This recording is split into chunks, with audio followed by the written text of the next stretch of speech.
Okay, so very good morning to all of you. Finally, we are on board thanks to the technological advancements. And Director Vigyan Prasad, Dr. Nakul Parasharji, my colleagues, Dr. Rashmi Sharma, my colleague in Vigyan Prasad, Dr. Bharat Bhushanji, all dear colleagues, friends, and dear participants. It's a great opportunity to have interaction with you on the subject that is science and technology communication and science writing. I think some of you have not muted your microphone. So kindly mute your microphone. Then the voice would be clearer for all of us. Still, I think some of you have not muted your microphone. Kindly do so. Well, so the topic of my presentation is already announced. That is importance of science communication and writing popular science article through research work. I have modified a title for you. You can read it from here. From science making to news making. It will take you a different orbit altogether. Science making is still microphones are open. I think you need to unmute, or maybe administration can mute all the microphones, but not mine. Sir, I muted all, but they are doing by their own. So I requested them. I am checking that. I will again mute. Yeah. Okay. So anyway, so this is all. Both are the poles apart, as we know. Doing science and doing communication. But I think the programs like AWSAR and the organizations like Vigyan Prasar and the National Council for Science and Technology Communication are putting in efforts to bridging the gap between both the professions, that is making science and making news. So how to make news out of science? I think that would be the focus on today's discussion. And I would share some of my experiences. You can also share some of your experiences, and through our mutual interaction, we can enrich each other in the area of from science making to news making. I will start my presentation from here.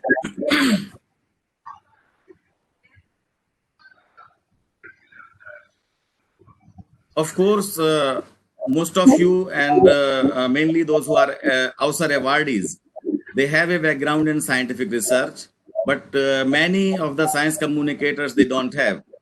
So the idea is to bringing the people who are from non-science background and the science background together at a common platform, so that really both of them are augmenting each other, one with the skill of science and the other is with the skill of communication.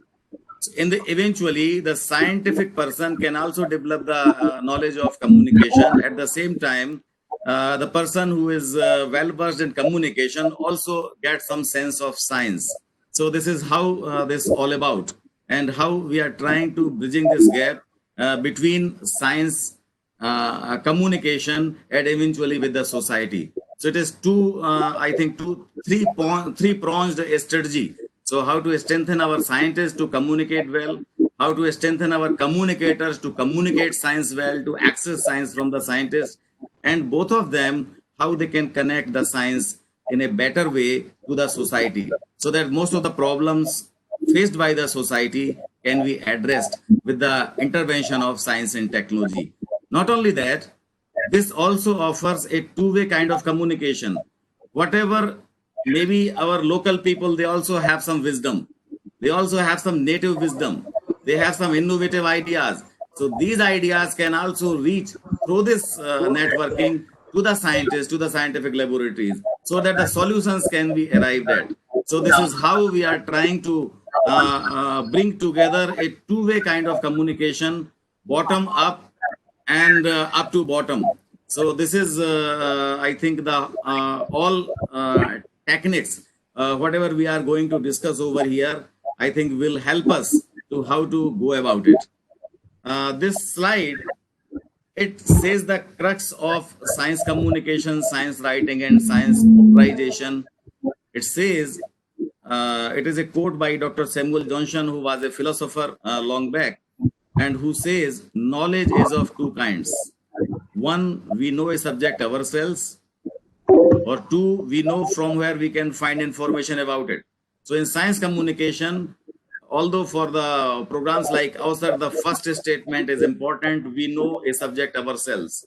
But when it comes to communicating to the large cross section of the society, handling number of subjects, if you are working in a newsroom, handling different kind of target audiences, if you are working as a science communicator, maybe sometime you are interacting with children, sometime you are interacting with farmers, sometime you are interacting with women. So different target artisans, different target audiences, different scientific contents, different contexts. So we need to have a kind of diversified expertise over the period in the area of science and technology communication. So AWSAR may can pave a way for stepping towards further in the area of science communication, and could be a very robust and very meaningful beginning.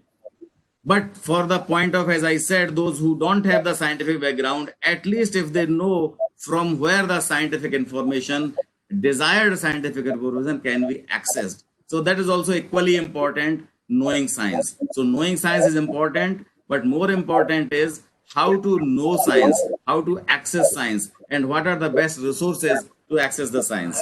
I will move further, and I think there are a number of resources, number of information resources, primary, secondary, tertiary. So always we emphasize on consulting only primary resources, because that will not allow distortion, because distortion is very not very good for science communication. If you give some wrong information, it passing through a large cross section of the audiences, it may create some kind of problems in the society. So let us be careful for referring only first hand information. So further moving forward.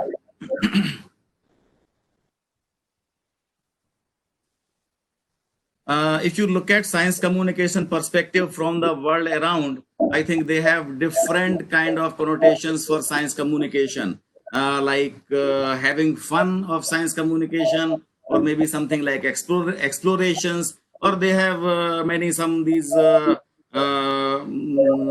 modern age vocabularies for classifying science communication. But for us, in India, where that is a developing country, and 70% of the people still live in the villages. So we have to look at from that perspective. And from that perspective, we have tried to define science communication as written here. Science communication is the key to the real treasure of scientific knowledge, by which the benefits of science and scientific temper could be carried to the common man, and thus the common man is benefited with the new advancements in various fields of science, technology, and is able to fight against hunger, diseases, drought, disasters, social evils like superstitions, etc., with courage and self-confidence. So I think for us, science communication have very bigger meaning. It is more towards shaping and saving the lives of the people as compared to the Western countries or developed countries. So we have our own priorities. So we are focusing our science communication efforts to address really at grassroots level and to handle these kind of issues. So we must augment our science communicators, our future science communicators, so that they can address these kinds of problems in real terms. Then the science communication activities would be successful in the countries like India. I think India is the only country that has, as part of its constitution, as one of the fundamental duties, that it says it shall be the duty of every citizen of India to develop the scientific temper, humanism, and the spirit of inquiry and reform. I think humanism goes with scientific temper. Generally, the scientific people, they feel that science is straight, and science is mechanical, and science has no soul. So that is not true. Here, look at the constitution. It is equally emphasizing on humanism. And when it comes to humanism, it also emphasizing on a spirit of inquiry, so that we cannot rely on the rumors. We should not rely on misbeliefs unless we testify it, unless we examine it. and we should be ready for reform. If something going on for centuries, so in the new context, in today's scenario, if we are ready to change that for the betterment of the people, I think that should be the spirit. So this is very well enshrined in our Indian Constitution as part of the fundamental duties, and that is the shared responsibility, not ours who are working in science and technology, but all being a citizen of India. It is the responsibility, it is the duty of every citizen to develop a sense of scientific temper, humanism, spirit of inquiry, and ready for reform. Here I have tried to put together a communication cycle, how this communication cycle gets completed. So first of all, we have some information or some message that has to be communicated. So that message is being sent by a sender. So the sender has to be skilled enough so that the message is prepared in the right perspective. Otherwise, what will happen? You will convey something else. It will reach in a different form. So there will be distortion of message. So message has to be composed. Message has to be prepared. Message has to be packaged in a better way so that it reaches in the perspective that it is intended for. For sending the message, you have two elements which are really influencing the sending the message. The first one is medium, which medium you are applying, whether you are applying an electronic medium or a person to person contact or print medium, or what kind of medium you are applying, or you are in a chopal in a village, you are talking to the people, you are talking to a group, or you are talking to a peer group in an international or national conference. So this makes a big difference to whom you are communicating and what is the medium, what is the context, and what is the scenario. So that has to be taken care. Similarly, there is environment. Environment is not only the green environment. Environment is anything. Like here, we can hear some echo, we can hear some noise from different microphones. So that is distorting some of the participants, maybe some of the organizers, maybe the speaker. So that environment has to be conducive. That environment has to be smooth. So we have to take care of these two, three aspects: the packaging and preparation of the message, the medium in which we are communicating, and the environment, whether this is conducive, or this is appropriate, or this is supportive for such kind of communication. I think then your communication would be more effective. So then comes the receiver, to whom we are communicating. So the receiver has to be in tuned, receiver has to be accustomed, receiver has to be receptive. If the receiver is not at all receptive, then how you should be able to communicate? So I think these are the basic elements for communication, and making the receiver receptive, it is also responsibility of the communicator, because unless you in tune you orient your audience will not be is not going to receive you fully. So I think that orientation is very, very important. I would like to give a very, very small example on that. Many of us, they feel that whenever there is some meeting or some conference, so always there is some kind of inauguration. Western countries are somehow skipping that. Their inauguration is very, very small, very brief, and we have a very elaborated inauguration.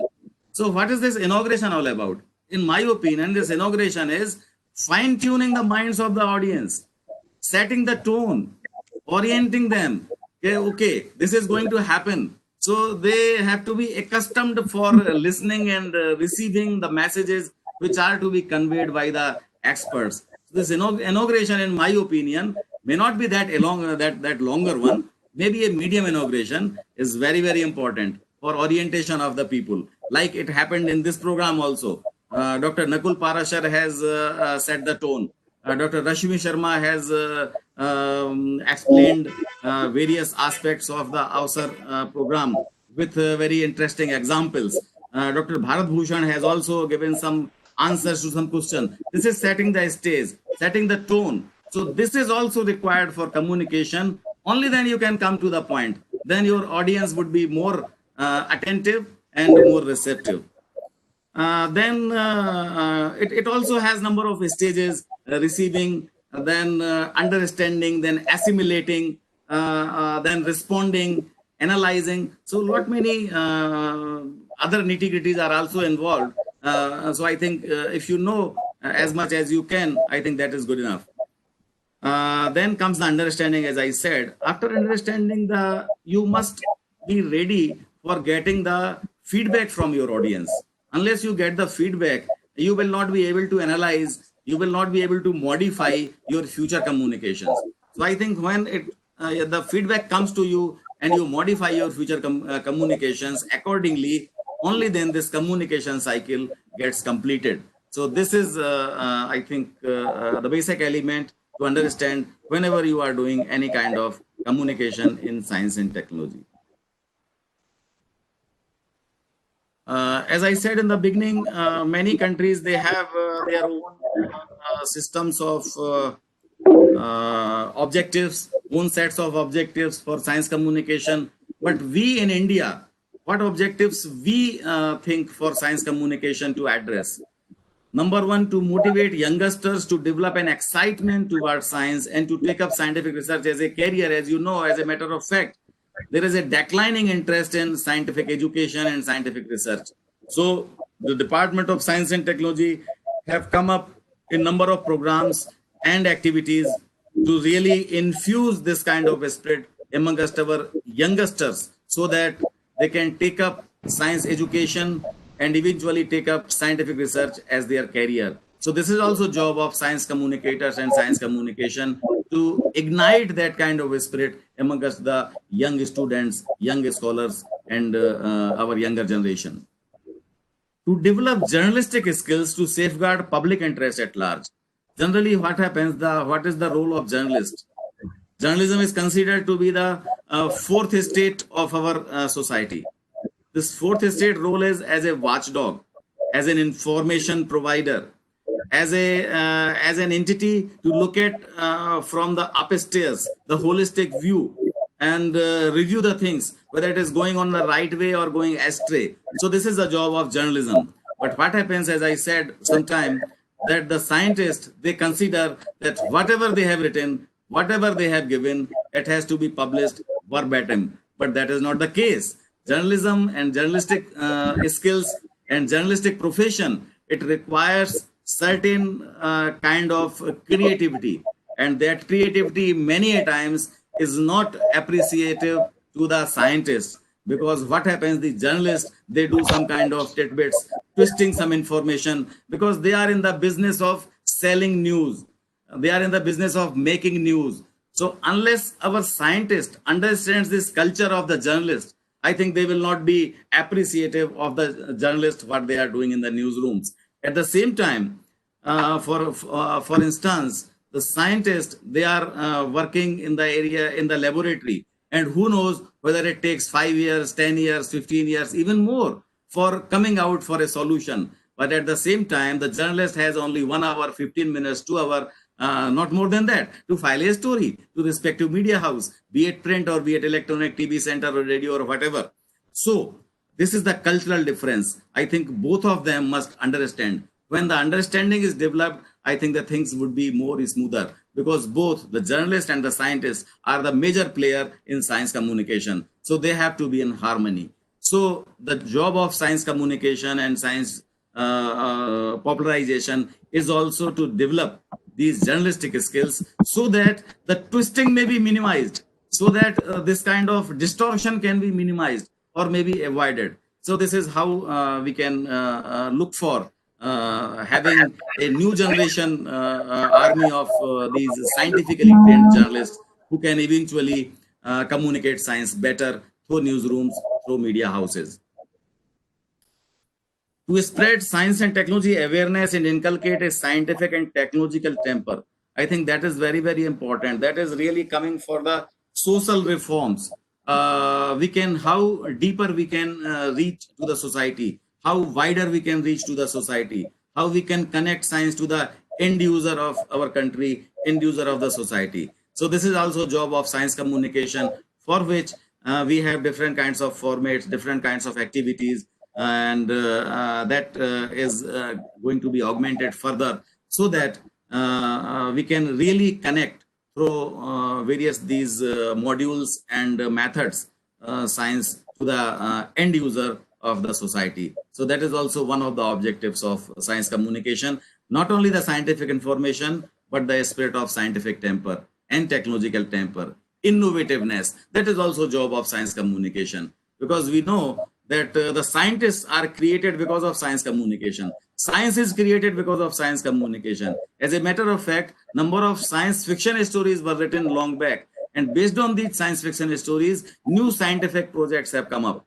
like A Trip to Moon by Jules Verne, and many drawings and many caricatures by Leonardo da Vinci. Eventually, they were realized in the form of new set of technologies. So this is how science communication can really visualize the future on which the new generation science and technology can be based. So science communication really is a powerful engine for the overall development of science and technology. It can become not only communicating science, but for creating science and big science. To develop negotiation and advocacy skills for science activism and forming public opinion, I think that is very, very important. You must have seen the incidences like Kudankulam, lot of agitation were going on, there are instances of agitation against GM crops, genetically modified food. All these things are happening. I think most of the things are happening because of the ignorance, because there are certain kinds of corners in the country, in the society, or in the world. The first element is science, true science. So, but there is a business angle, there is sometimes political angle, there is sometimes some interest groups. So they really influence that kind of scientific information. So how to bring out the true science, how to bring out distill out the real science. I think that kind of skill, that kind of negotiation, that kind of extracting kind of attribute, I think that is also required in a science communicator who are specializing in that kind of investigative approach of science communication, because public is confused whether to use this genetically modified food or not, whether to go for this or not, whether apply this or not. So who will tell the truth? Business houses are not going to tell the truth. Other interest groups, they are also not going to tell the truth.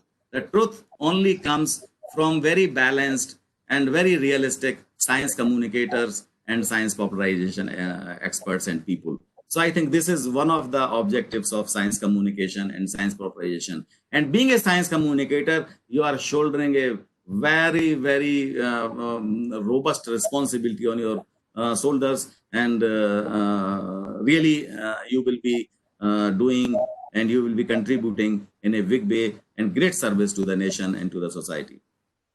To empower people for informed decision making, I think that is the crux of all science communication activities. Enabling. Science communication is an enabler for the society, for taking right kind of decision, because always people are confronting with number of issues, number of problems, and they don't know whether to go this way or that way. So it is only and science communicator cannot be available everywhere. Although nowadays you have the smartphone, you have the access, but still there are occasions, there are instances when you have limitations. So you have to make decisions, and these decisions are really based on the base that you have in yourself, the information that you have, that you really bear with you. So I think this science communication and scientific temper, these are the enablers for decision making. And if you are able to take a rational decision, if you are able to take an analytical decision, if you are able to take a pragmatic decision, if you are able to take the decision without any fear, without any bias, without any prejudice, as well as it is an informed decision, I think that is considered to be a scientifically tempered person. Those who have scientific temper, they are able to take this kind of decision. So this kind of enabling is also expected from science communication activities, so that our country and our society becomes a scientifically enabled people, a scientifically enabled society. To serve as a tool for innovation, research, and S&T advance, as I already said, it is not only communicating, it is also exploring from the grassroots level. Some good ideas coming from grassroots level can also reach to the laboratory. It is two-way kind of communication. infusing the spirit of innovation, infusing the spirit of research amongst the fellow citizens of the country. I think that is the arousing the people for coming to the fold of science and technology, coming to the fold of scientific research. It is also all about science communication. To build bridges between science, media, society, and industry. Industry, I would like to focus upon. I will take 1 or 2 minutes on that because most of the things are happening in our laboratories are not reaching to the industry. Before it reaches to the society, it has to reach to the industry because unless industry manufactures it, it will not going to reach to the society. So industry is also a major player in this whole gamut of science communication. I would like to cite an example here. When I was in NISCARE, we have a very promising mega project called Vaccine, vulnerability assessment of climate change and technologies for mitigation or in all around the country. So we have identified some of the vulnerable areas such as Sundarbans in West Bengal, very fragile islands. The coral reef is there in Lakshadweep and Andamans, Himalayan region. So, as part of the program, to cut the story short, we have organized a program in Lakshadweep, say in Kavaratti, and we have invited top-notch scientists, top-notch leaders in science and technology, and requested them to put together their technologies which are really relevant for mitigating climate change, relevant for the people of Lakshadweep Island. So that was the idea. And an exhibition, a display was presented over there. And it was inaugurated by local Lieutenant Governor. And he was very much interested, very much impressed with the technology that was on display in Lakshadweep Islands. What happened? There was a technology on solar operated distillation plant, desalination water desalination plant. That is a device that converts the saline water into drinking water. It was developed more than 20 years before in one of the laboratories of CSMCRI, Central Salt and Marine Chemical Research Institute, Bhavnagar in Gujarat. So that technology was displayed over there. The Lieutenant Governor was very much interested, and he says, "I request to I want to install all these technologies in all the islands because Lakshadweep is a group of islands." So he wanted to do that, but there comes the role of the industry. There was no industry, and the technology was 20 years old. So technology is available.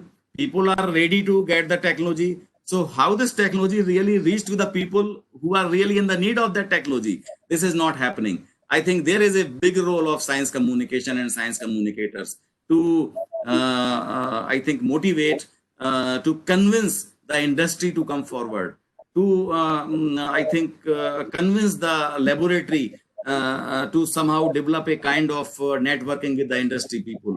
Industry can also be motivated by the local administration. So this is, I think, is the need of the hour. It is the high time to put together such kind of mechanisms to really bring in industry in the fold of communication. So this is also very, very important. So I would like to say building bridges, not only between science, media, and society, but also bridges between science, media, industry, and society, and a feedback. So it's a circle then gets completed.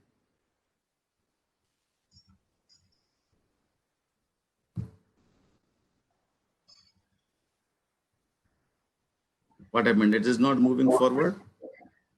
Okay.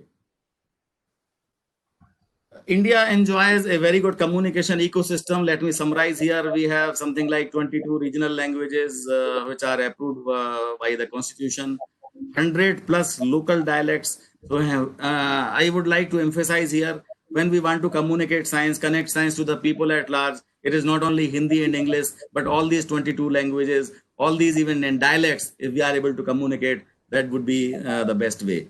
communicating with different regions. I think that is also important because all the region, as I said, Lakshadweep has different kinds of terrains, different kinds of problems, different kinds of issues. So if you have a communication area specific, I think that will reap more benefits and more advantages. Common thread of communication. But of course, the language of communication could be the common thread. Common thread. I am not talking of the Tamil, Telugu, Ulia, Kannada here in this common thread. Common thread is the language of communication. It has to be communicable. It has to be communicative. It has to be comprehensive. Comprehension should be ensured there. So that kind of language we require. We don't require very expert language. We don't. So the language that is composed with the local ethos, local focuses, local idioms, local words, and local translations of the technical terminology, local explanations. So I think this is the way how we can really popularize science in an effective way. We have now states number is reduced to 32 and union territories enhanced to 7, one national capital region, 640 districts. So in all the districts, I think we have to ensure the reach of science communication. Incidentally, through the National Council for Science and Technology Communication, in the past, we have been able to reach out to something like 550 districts, almost the entire country, all regions, all UTs, all states. So for science communication using regional languages. So that was this was a mega effort of NCSTC, and that was really very rewarding. And many good communicators they have come forward. They are still contributing in a better way. Then various religions, various sects, food habits. We have something like 64,000 recorded food recipes. It also gives an opportunity for our science writers to set hand for writing on these recipes, the scientific contents, the scientific angle of these recipes. So there are a number of avenues, number of areas how you can really make it more effective, make it more popular, and make it more interesting. Cultural diversities. The media scenario is very interesting. TV has 97% geographical coverage. Radio has 99.999% and something like 100% geographical coverage. Everywhere, all around the India, you will get the signal. Print has 7% coverage. Digital has still 1.8% coverage. So although we have already entered into the digital age and India is moving forward for the digital India. So I think that will really augment the country for harnessing the advantages and benefits of the true digital age for science communication. This slide gives a glimpse of how much we are, what is the status of science communication in India. Science coverage in print media is something like 3-4%. Television is 1.8%. Radio is better, 5.84%.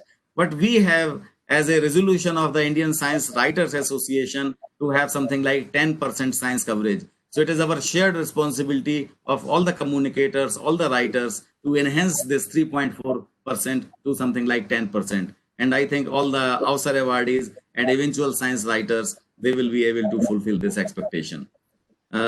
Scientific papers has increased India. We need to write more books. We are writing very less books.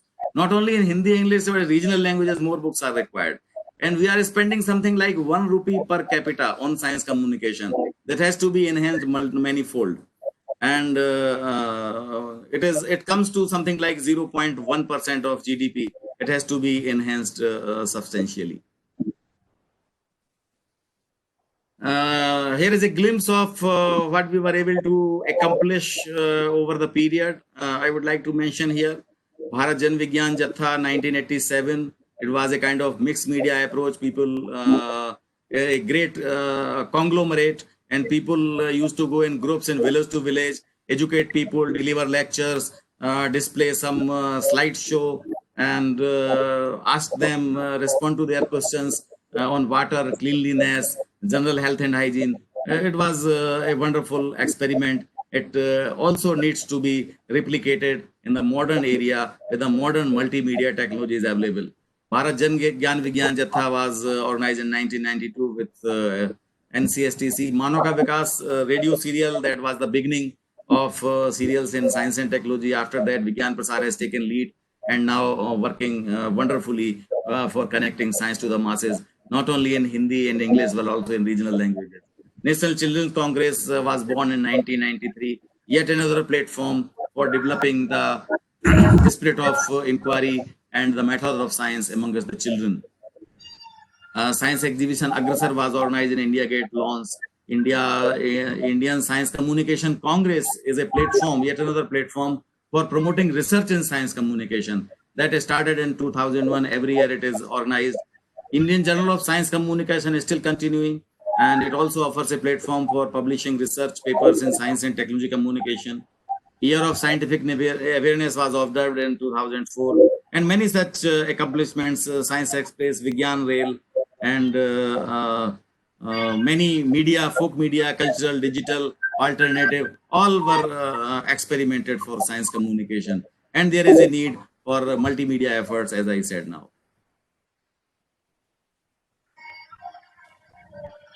When it comes to science communication, it is not a straightforward one area of science communication. We can classify science communication in the 5 categories. You can find many more also, because it is always experimental, always developmental. So I think this is how we can really develop that sense of different kind of communication. First is technical communication, really connecting to the peers, research papers, publishing research journals. So that is not the focus here. Then semi-technical communication, like publishing abstract services, that is also not focus here. We are focusing on popular science communication. Then science journalism, yet another area of popular science communication that deals with the science journalism with the media. And science for children, bringing further down to the level of children, so that they can understand, maybe in the form of poetry, maybe in the form of stories, maybe in the form of science fiction, some hands-on activities. So these are the things how we can really enthuse our children for taking up science as their career, as their interest, as their hobby.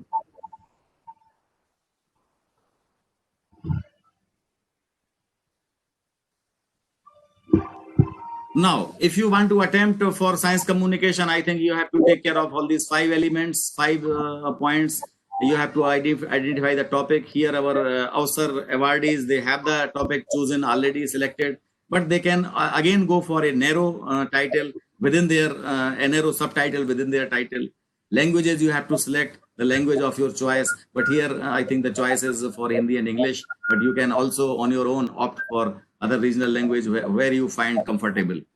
You can also select the whether you are writing for print media, radio, television, folk, interactive, digital, or whatever. Because if you are choosing print media, within print media also there are different categories where you are writing an article, or you are writing a story, or a feature, or a poetry, or a review, or maybe editorial, or maybe some report.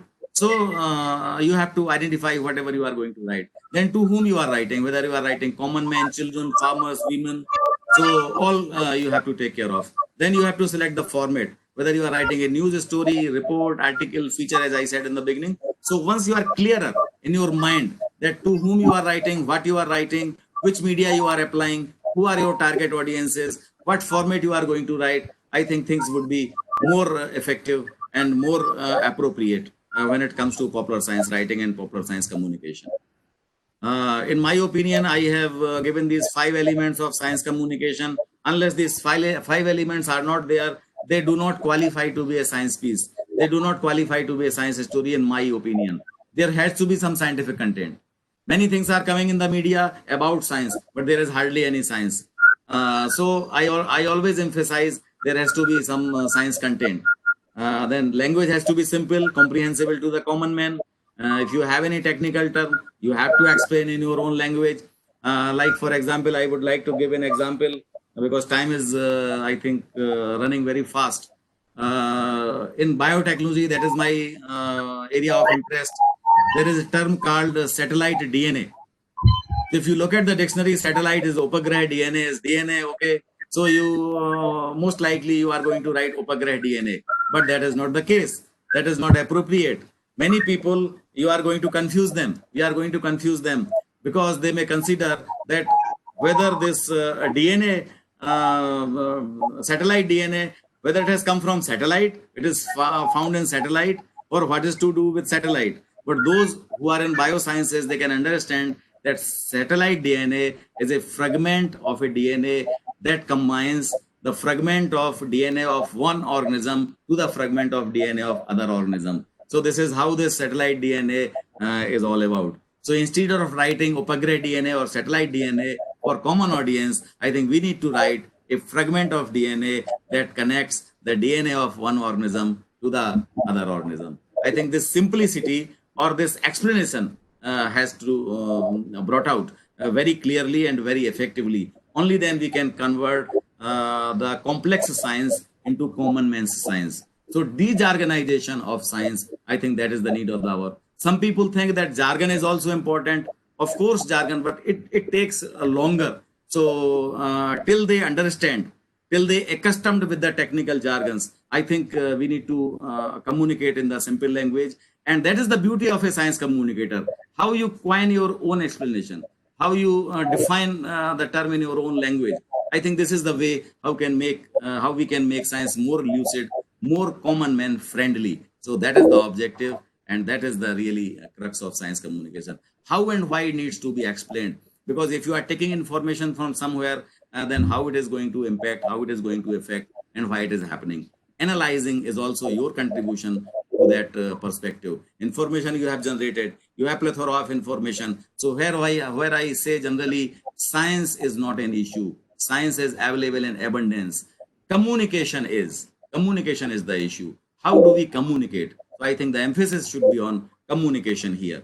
Science is available everywhere, in the laboratory, in the library, encyclopedia, research journals. Every day, plethora of knowledge is generated in science and technology. But how it is communicated, that makes a sense. It has to be newsworthy. You have to have some relevance with the public at large, with the people at large, and in the current situation. Like today and nowadays is something you are writing in COVID-19, related to COVID-19. I think most of the chances that your story will be figured out in national media or regional media or wherever you are going to publish the story. So this newsworthiness is also very, very important. Now, you are in the business of selling science. So science as a commodity for the common man. So selling science as a sugar-coated pill, as you know a pill, it is bitter and it has some sugar coating, some capsuling. So we have to do in science communication also how to make it more attractive, how to make it more interesting. So that packaging is also required from a science communicator. A recipe for commoners, it is not for experts, it is for commoners. Always bear in mind. Full of spice and flavor, it has to be there. But at the same time, it has not. It is not required to be diluted to the extent so that it loses its scientific flavor. So that scientific flavor is also required. So you have to have a balance between both of them. Less technical jargon, I already mentioned, newsworthy and trustworthy. It has to be trustworthy. Don't let us not befool our audience because we have to maintain the trust because it is said in communication, if you have doubt, delete it out. Don't give the wrong information, delete. Target oriented, it has to be, as I said in the beginning, lightly and orderly packaged, supported by facts and figures. How to make it interesting, add some few anecdotes, some stories, some examples, mixed with Indian perspective, something happening in Honolulu or France or Germany or USA or Japan. So what? Unless it is relevant in Indian context, I think that perspective has to be brought in. Grind with startling facts, filter out technical jargon, sprinkle humor and wit, add flavor with vivid examples, decorate with visuals, maintain rapport with your audience. Always maintain rapport with your audience. Only then your communication would be more receptive. I would like to spend a couple of minutes on this slide. Selection of topic, it is already there. Sources of information, as I mentioned, there are primary sources. Always rely on primary sources. Research journals are the primary sources. Theses are the primary sources. Scientists themselves are the primary sources. And secondary sources, when scientists, there's some article published in some secondary journal or some secondary publication, then it comes to the secondary sources. Tertiary sources, newspaper, radio, internet is also not a reliable source. Always keep in mind, unless the website is reliable. Respective websites are reliable, but general internet information is not reliable. That comes under the other sources. So always rely on primary sources. For primary sources, in scientific organizations, academic organizations, they have created some kind of consortiums. These consortiums, they provide online access to our scientists, to our science communicators from all around the world. All the journals, all the primary journals, most of the journals, they are available. Like, for example, Department of Science and Technology and CSIR, they already have a joint consortium. It is called NKRC, the Knowledge Resource Consortium. It is providing most of the journals from all around the world open access. If you are working in the laboratory, it is open access, directly IP based. This programming is there, and you can access through National Science Library. You can access all these journals from there. So those who are interested in getting that information, they can go and get the information. Similarly, various libraries, they are offering online this communication.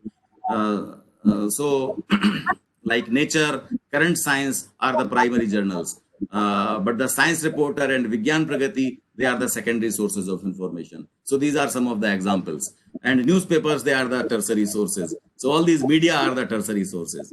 Then distortion continues later on. I'm not saying distortion is always there, but many times there are chances. So always prefer for the primary sources. Then synopsis writing, reading understanding is very important, not immediately writing. Title writing, I would like to spend 1 minute on this, and how to write a title, because title is your selling point. Most of the time I have seen during various programs on science communication, and from various submissions of the stories, even in outside programs, we find very straightforward titles as they write for the thesis. So I think that has to be changed. Although exceptions are there, some people still write very good titles. I would like to give one or two examples. Like we require to write when biotechnology, some 20 or 25 years before that was just being introduced. So there was a lot of scope for writing on biotechnology in newspapers or magazines.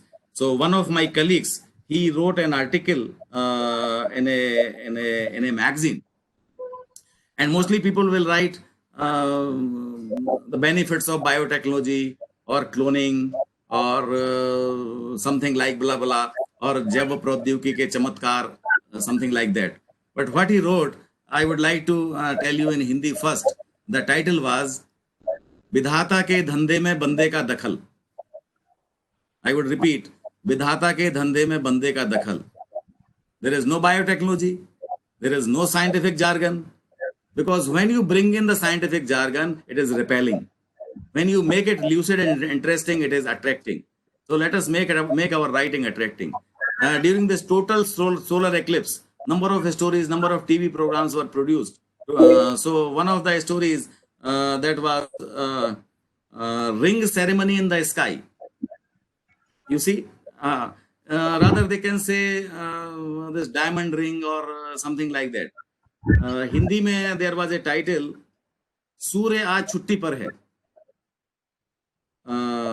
So something like that. If you bring in that creativity in your writing or title writing, the half of the game is done. So you have one half of the game of science writing.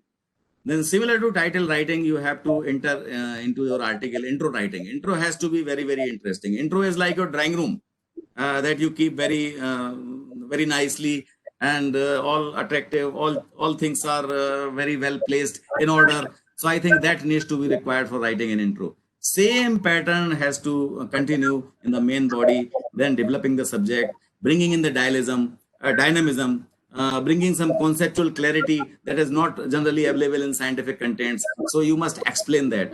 Then technical terms has to be avoided and explained in your own language, from known to unknown. Then all these things, I think, yeah. Then you have to conclude. Then review and rewrite, that is always required. Then go for editing, punctuation, language correction, verification of facts. That is very important. Then subsequently you can send it for publication, presentation, broadcast, or whatever you want. Always ready for feedback. So this is how the whole communication cycle, the cycle of popular science writing, gets completed. I think I have to move fast.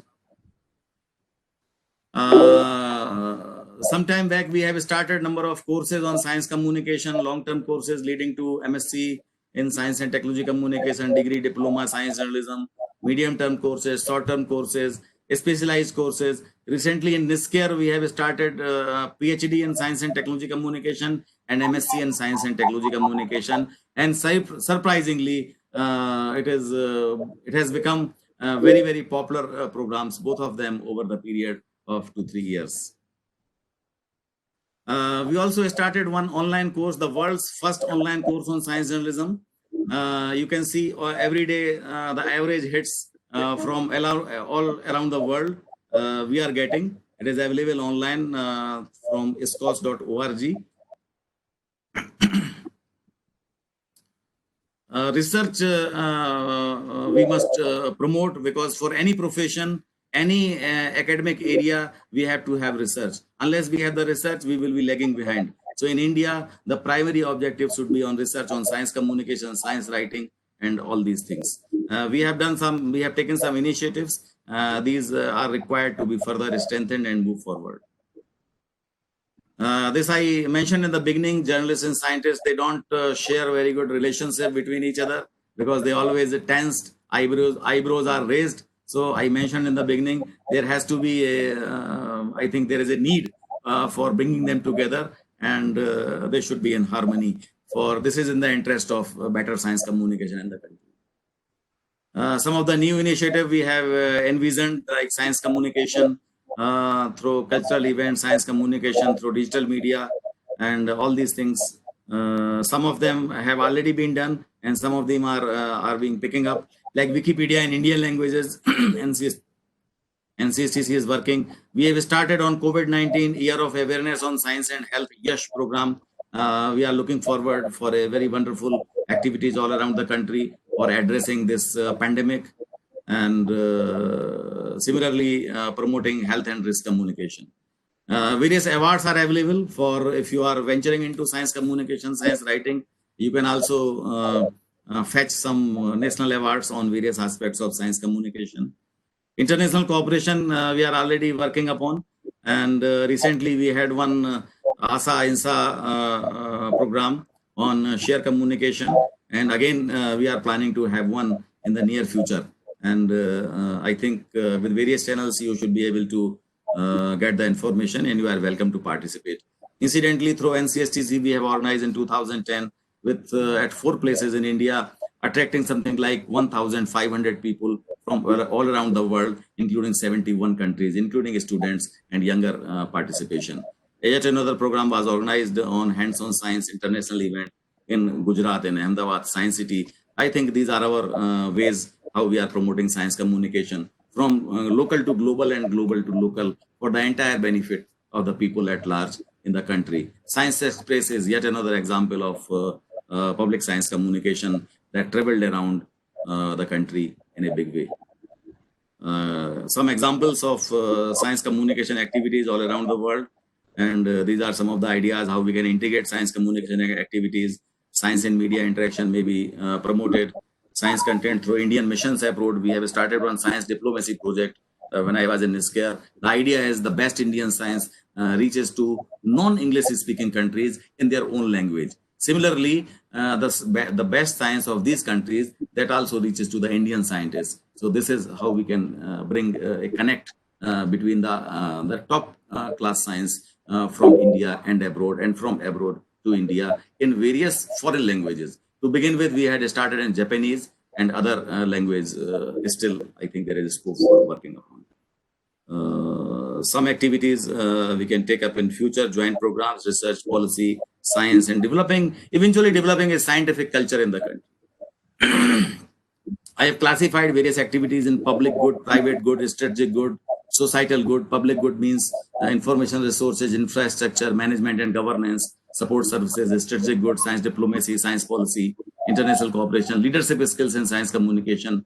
Private, personal, what we can develop skill, training, networking, writing, editing, oration, public relations. Society, how can be benefited through science journals, science magazines, broadcast, telecast, science in society and outreach activities.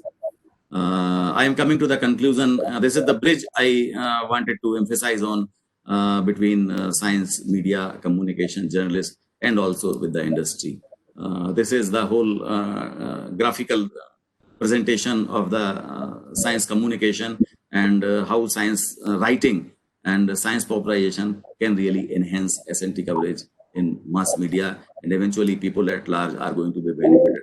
Although you have a special session on SciToon, but I am unable to resist myself for showing this very interesting SciToon that excites me all the time, made by our scientist friend from CDRI Lucknow, Mr. Pradeep K. Srivastava. He started something like 30 years before. And this is the cartoon he prepared in the beginning itself. SciToon is a combination of science plus cartoon, but cartoon generally has two elements, one caricature and one satire. Here you can see one box item at the left. So that is another addition to make it a SciToon. So if you want to convey any information, like here you are conveying information on parasitology, plants or animals which live in or others, and draw nutrients from them for their survival are called parasites, and a study of parasites is known as parasitology. That is a piece of information we want to convey. So look at here some caricatures, some small creatures, they are in a dish, petri dish, they are talking to each other. What the scientist is working in the lab, what they are talking, just look at here. See, these scientists, they exploit us for publishing research papers, getting PhDs, attending seminars, visiting abroad, and still they call us parasite. So this is how we can make science more lucid and more informative. Yet another. There are two elderly ladies. They are talking to each other, and one is furious on other. Because the fact is, if you live in any of the metropolitan city of India, the smoke you inhale due to air pollution is equivalent to smoking something like 10-20 cigarettes in a day, which may be hazardous for your health. So one lady is furious on other. What she says, you can read. You cheated me. My daughter will never marry your son. It's okay that he doesn't drink, smoke, or doesn't take any drugs. But why did you hide this fact that he lives in Delhi? This is how Pradeep Srivastava makes a change. I think the full session is must be waiting for you in near future.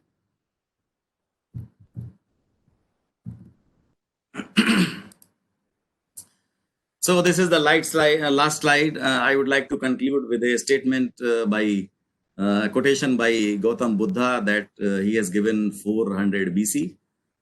He says, do not believe on whatever you are told or you yourself have imagined it, unless you testify it. Do not believe whatever your teacher says just because you respect him, but believe only after your own examination and analysis. It would be your guiding factor that will never let you down. Buddha further says, even do not believe on whatever I say, unless you have tested it with due experimentation, as a goldsmith does for testing of gold by putting it into fire. And this we call the essence of scientific temper. Thank you very much for your patience listening. Thanks a lot. Namaste.